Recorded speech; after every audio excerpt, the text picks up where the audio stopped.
Craig Titus was born on January 14, 1965, in Wyandotte, Michigan. His early years were marked by a middle-class upbringing, free from extraordinary hardship, though his childhood was described as somewhat unremarkable. From a young age, Craig was drawn to fitness, idolizing the physiques of bodybuilding legends like Arnold Schwarzenegger and Lou Ferrigno. By his late teens, bodybuilding had become his passion, and he dedicated himself to sculpting his body to perfection. Entering competitions in his early 20s, Craig steadily rose through the ranks, gaining recognition in the 1990s after winning the 1996 NPC USA Championship, a pivotal moment in his career that marked his entry into the professional bodybuilding world. However, Titus's brash personality, unapologetic about steroid use and prone to controversy, began to overshadow his achievements. He thrived on attention, often making headlines for his bold, unfiltered comments about the sport and its darker undercurrents, which alienated some within the bodybuilding community. As his career progressed, the demands of maintaining his physique took their toll. Craig was no stranger to the physical and mental strain of competitive bodybuilding, and by the early 2000s, his performance was faltering. Age, injuries, and the pressures to stay on top led him to rely more heavily on performance-enhancing substances. However, it wasn't just steroids. Craig turned to harder substances, including cocaine, to cope with the pressures of the sport and maintain his outward bravado. His substance use spiraled out of control, leading to erratic and often violent behavior, which began to affect both his personal and professional life. Once regarded as a rising star in the fitness world, Craig's reputation became tarnished, and his once promising career was overshadowed by his increasingly unstable behavior. Kelly Ryan, born in 1972 in Greenville, South Carolina, was a rising star in the fitness world with a background in gymnastics and dance. Her discipline and drive, cultivated from an early age, set her apart in the competitive world of fitness, where her elegance and skill in routines impressed both judges and fans alike. By the early 2000s, Kelly's talent and relentless work ethic had catapulted her to stardom, becoming one of the most prominent names in the fitness industry. After winning the Fitness America pageant in 2000, she gained a loyal following, known for her grace, athleticism, and precision in her routines. Kelly's marriage to Craig that same year made them a fitness power couple, celebrated by fans and the media alike. They seemed to embody strength, beauty, and success. Craig and Kelly first met at a bodybuilding competition in 1998, where Craig was already an established competitor and Kelly was a rising star in fitness competitions. Their shared passion for the fitness world sparked an instant connection. Craig, who was captivated by Kelly's beauty and athleticism, pursued her, and the two quickly became inseparable. Their whirlwind romance was fueled by their mutual drive for success and the desire to dominate their respective fields. Kelly, who admired Craig's charisma and physical prowess, was drawn to his confidence, while Craig admired Kelly's discipline and grace. The couple's relationship evolved rapidly, becoming a fixture in the fitness industry as a dynamic duo, both on and off the stage. But behind the scenes, their relationship was fraught with tension. While Kelly thrived on maintaining her image of perfection, Craig's increasingly erratic behavior and substance use began to wear on their marriage. By 2005, Kelly's career was stagnating, and the strain of managing her public image while dealing with Craig's substance-fueled outbursts pushed her to the breaking point. The immense pressure of being in the public eye, combined with the instability at home, began to unravel Kelly's sense of control. Once the picture of precision and grace, she found herself losing control of both her career and her life as Craig's downward spiral dragged her into the chaos. Their once envied marriage had turned into a toxic dynamic, fueled by jealousy, addiction, and emotional volatility. Melissa Ann James, born on March 23, 1977 in New Jersey and raised in Florida, had ambitions deeply rooted in the arts and business. A former cheerleader, she dedicated herself to dance, teaching ballet, hip-hop, and jazz, and opened her own dance studio at the young age of 19. Her goal was to build a thriving business, but unfortunately, her dreams took a hit due to an unsuccessful business deal that impacted her finances and stability. This led her to relocate to Las Vegas to seek new opportunities. Melissa entered Craig and Kelly's lives in 2005 when Kelly hired her as an assistant. At first, their relationship appeared friendly and professional. She looked up to Kelly, admiring her fitness achievements and the lifestyle she seemed to embody. Craig, too, was a figure of admiration for Melissa, as his bodybuilding success fascinated her. However, as time passed, the dynamic in the household shifted. Kelly grew increasingly possessive and jealous, sensing that Melissa's presence was creating a rift between her and Craig. Melissa, who initially saw the couple as mentors, began to feel trapped in a volatile environment. Tensions escalated as Craig's substance use worsened, and Kelly's paranoia grew. Melissa confided in friends that she felt uncomfortable around Craig and Kelly, particularly as their behavior became more erratic.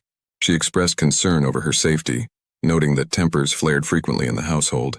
What started as a seemingly glamorous opportunity to live and work alongside fitness icons had devolved into a toxic, hostile environment, one where boundaries were crossed, and Melissa found herself caught in the couple's deepening dysfunction. This growing tension would set the stage for the deadly events that would unfold later that year. On the night of December 13, 2005, the lives of Craig Titus, Kelly Ryan, and Melissa James reached a violent climax.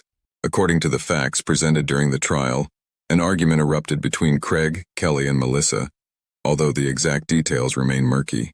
Some accounts suggest that the argument was fueled by jealousy and suspicion of stealing, while others point to a confrontation over substance use. What is known is that during the altercation, Melissa was subdued and at some point injected with morphine, a substance not prescribed to her. Whether this was done to sedate her or as part of a more sinister plan remains unclear.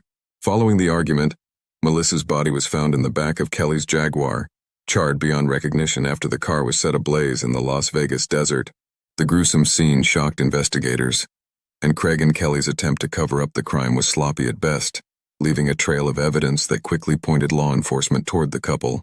In the days following Melissa's death, Craig and Kelly embarked on a frantic escape, fleeing across state lines in an attempt to evade law enforcement.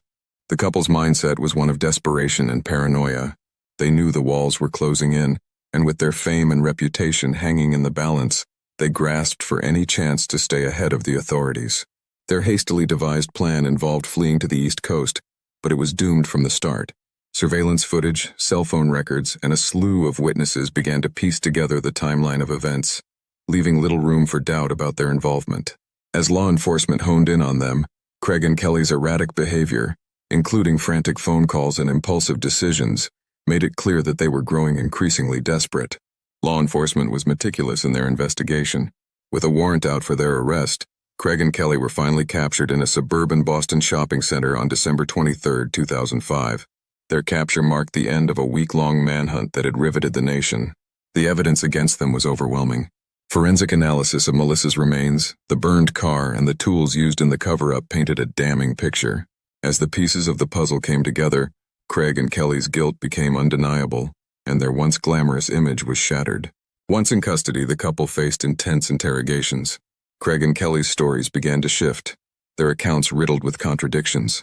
Under the pressure of law enforcement, their emotional responses fluctuated between denial, anger, and attempts to deflect blame.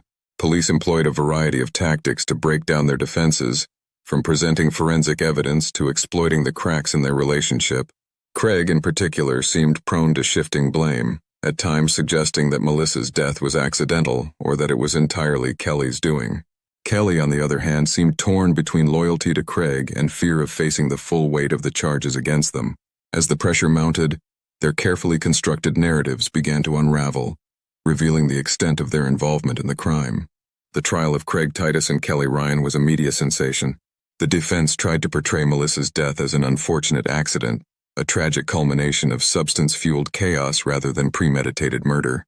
They argued that Melissa's involvement with the couple was more complicated than it seemed, attempting to paint her in a negative light by suggesting she had been involved in substance use and had contributed to the escalating tensions in the household.